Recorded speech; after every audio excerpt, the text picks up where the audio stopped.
بسم اللہ الرحمن الرحیم۔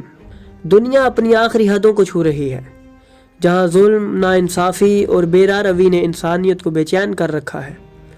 مختلف ادیان، مذاہب اور عقائد رکھنے والے لوگ آج اس امید میں جی رہے ہیں کہ دنیا میں ایک ایسا نجات دہندہ آئے گا جو عدل و انصاف کا نظام قائم کرے گا، جو کمزوروں کو سہارا دے گا اور طاقتوروں کے ظلم کو جڑ سے ختم کر دے گا۔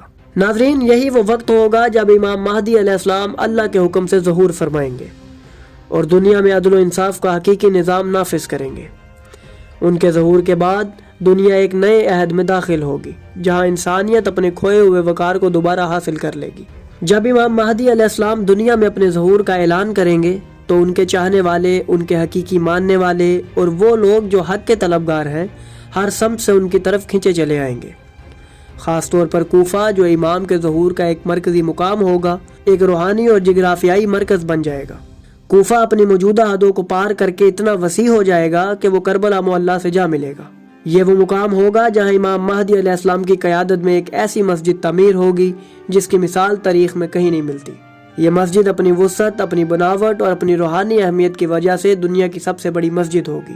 اس مسجد میں لاکھوں نمازی اکٹھے ہو کر امام مہدی علیہ السلام کی اقتداء میں نماز ادا کریں گے، اور یہی وہ جگہ ہوگی جہاں سے عدل و انصاف کا سورج طلوع ہوگا۔ یہ مسجد عام مساجد کی طرح نہیں ہوگی، بلکہ اس کی بناوٹ اور وسعت دنیا کی تمام مساجد سے مختلف اور منفرد ہوگی۔ امام محمد باقر علیہ السلام کی حدیث کے مطابق امام مہدی علیہ السلام جب کوفہ میں داخل ہوں گے تو وہ مسجد میں جا کر منبر پر جلوہ افروز ہوں گے اور وہاں وہ لوگوں سے خطاب کریں گے، مگر لوگ مسجد میں داخل ہونے کے لیے جگہ نہ پا سکیں گے، کیونکہ دنیا بھر سے لاکھوں مومنین وہاں جمع ہو چکے ہوں گے۔ اس مسئلے کے حل کے لیے امام مہدی علیہ السلام حکم دیں گے کہ ایک ایسی مسجد تعمیر کی جائے جس میں سب نمازی آسانی سے سما سکیں۔ ناظرین، یہی وہ لمحہ ہوگا جب دنیا کی سب سے بڑی مسجد کی بنیاد رکھی جائے گی، اور یہ مسجد 1000 دروازوں پر مشتمل ہوگی۔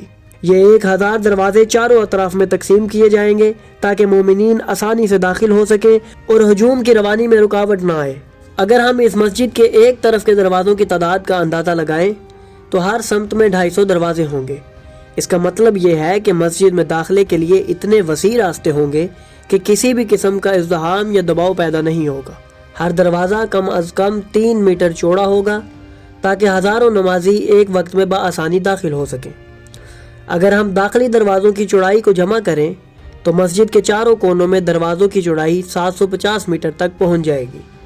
یہ مسجد اتنی وسیع ہوگی کہ اگر ہم اس کی لمبائی اور چوڑائی کا اندازہ لگائیں تو ایک طرف کی لمبائی 2500 میٹر ہوگی، جبکہ مجموعی رقبہ 10,562,500 مربع میٹر ہوگا۔ یہ رقبہ دنیا کی کسی بھی موجودہ مسجد سے کئی گنا بڑا ہوگا، اور یہ مسجد دنیا میں سب سے زیادہ نمازیوں کو سنبھالنے والی مسجد بن جائے گی۔ اب ہم مسجد کی ساخت اور تعمیر کی نوعیت کی بات کرتے ہیں۔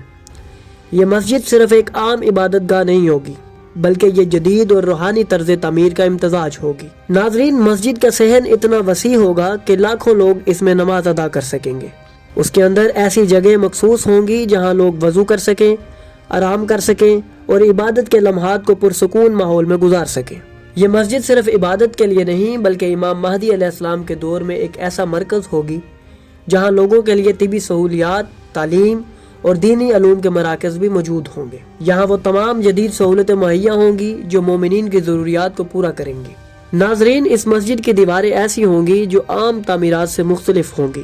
جدید اسلامی طرز تعمیر کے ساتھ ساتھ اس میں قرآنی آیات اور احادیث مبارکہ کو انتہائی خوبصورتی سے نقش کیا جائے گا۔ روشنی کا جدید نظام، اس مسجد میں روشنی کا ایک ایسا نظام ہوگا جو دن اور رات کے مطابق ایڈجسٹ ہوگا۔ امام مہدی علیہ السلام کے دور میں جو نظام قائم ہوگا وہ مکمل طور پر عدل و انصاف پر مبنی ہوگا، اس لیے مسجد کی تعمیر میں بھی ماحولیاتی تحفظ کو مد نظر رکھا جائے گا۔ جدید ٹیکنالوجی کے ذریعے توانائی کو محفوظ کرنے کے اقدامات بھی کیے جائیں گے۔ ناظرین، انسانی تاریخ میں تعمیرات کے بے شمار شاہکار دیکھنے کو ملتے ہیں، مگر جو مسجد امام مہدی علیہ السلام کے دور میں بنے گی وہ سائنسی اور روحانی دونوں پہلوؤں کا امتزاج ہوگی۔ آج کی انجینئرنگ اور ماڈرن آرکیٹیکچر زمین پر عظیم الشان عمارتیں بنانے کے قابل ہو چکا ہے، مگر تصور کریں کہ جب امام مہدی علیہ السلام کے عدل و علم کی روشنی میں تعمیرات ہوں گی تو وہ انسانی فہم سے کئی آگے کی سطح پر ہوں گی۔ 1000 دروازوں والی یہ مسجد صرف ایک عبادت گاہ نہیں بلکہ جدید ترین سائنسی اصولوں کے تحت بننے والی ایک ایسی ساخت ہوگی جو توانائی کے خود کفیل نظام، قدرتی و مصنوعی روشنی کے امتزاج، صوتیات کے بمثل انتظام اور لاکھوں افراد کے متحرک آمد و رفت کو مد نظر رکھتے ہوئے تیار کی جائے گی۔ اس مسجد کی تعمیر میں زمین کے وسائل کا بہترین استعمال، قدرتی ماحول کے ساتھ ہم آہنگی اور وہ سائنسی ترقی شامل ہوگی جو آج کے دور میں محض ایک خواب لگتی ہے، مگر امام مہدی علیہ السلام کے دور میں یہ حقیقت بن جائے گی۔ جب امام مہدی علیہ السلام ظہور فرمائیں گے تو دنیا میں ایک روحانی انقلاب آئے گا، زمین اپنے خزانوں کو ظاہر کرے گی، آسمان بے پناہ برکتیں نازل کرے گا اور عدل و انصاف کا بول بالا ہوگا۔ یہ مسجد تاریخ کی سب سے بڑی اور منفرد مسجد ہوگی۔ اس کا حجم، اس کی تعمیر اور اس کی وسعت دنیا کے تمام عبادت خانوں سے مختلف ہوگی۔ یہ وہ مقام ہوگا جہاں اللہ کے منتخب بندے امام مہدی علیہ السلام کی قیادت میں دنیا کے سب سے بڑے اجتماع میں نماز ادا کریں گے۔ یہی وہ لمحہ ہوگا جب دنیا میں حقیقی عدل کا نظام قائم ہوگا اور اسلام کی روشنی پوری دنیا میں پھیل جائے گی۔ تو ناظرین، اگر آپ کو ہماری یہ کاوش پسند آئی تو ہماری ویڈیو کو لائک کریں، ہمارے چینل کو سبسکرائب کریں اور بیل آئیکن کو بھی دبا دیں تاکہ آپ کو ہماری آنے والی مزید ویڈیوز ملتی رہیں اور آپ علم سے مستفید ہوتے رہیں۔